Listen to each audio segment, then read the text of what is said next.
Hello friends, কেমন আছো সবাই? তো দেখো, আজকে আমি নতুন একটা রেসিপি তোমাদের সাথে শেয়ার করতে চলে এসেছি।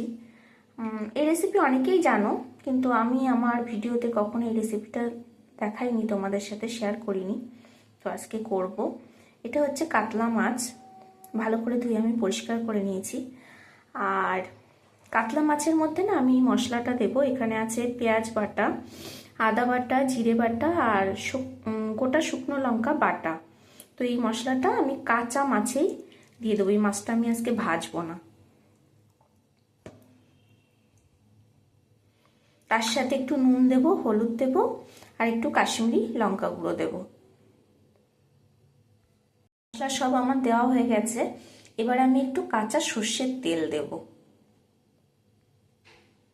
তো দেখো, কাঁচা সর্ষের তেল দিয়ে দিয়েছি। এবার আমি ভালো করে মাছের সাথে মশলাটা মাখিয়ে নেব।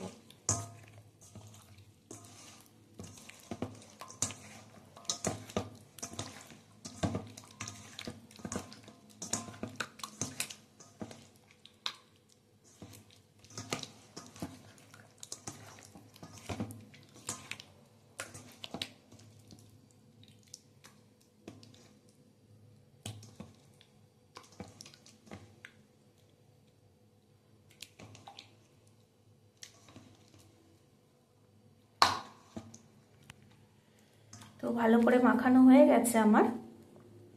এবার আমি কড়াইয়ের মধ্যে এই মশলা সমেত কাঁচা মাছটাকে বসিয়ে দেব। তো দেখো, কড়াইয়ের মধ্যে আমি বসিয়ে দিয়েছি।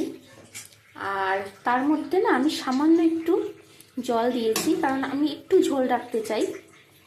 কেউ যদি ঝোল কম খেতে চায় তাহলে জল দেবে না, আমি একটু ঝোল রাখতে চাই বলে একটু জল দিয়েছি। এবার এটা ঢাকা দিয়ে দেবো, ভাপে হবে। তো এইভাবে আমি আজকে কাতলা মাছ ভাপা করব। তোমরা অনেকেই অনেকভাবে রান্না করো, আমি আজকে এইভাবে করব কাতলা মাছ ভাপা।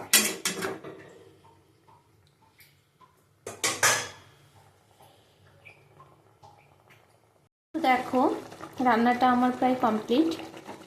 এইটুকু ঝোল আমি রাখবো, এর থেকে বেশি আর শুকাবো না। তো এরমভাবে বানিয়ে ফেললাম আমি কাতলা মাছ ভাপা। তো দেখতেই পাচ্ছ কেমন হয়েছে। নামিয়ে দেখাচ্ছি। মাছও আমার সেদ্ধ হয়ে গেছে, ভালোভাবে সেদ্ধ হয়ে গেছে।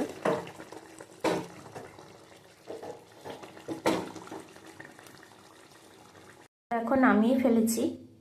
ঠিক এরকম দেখতে হয়েছে।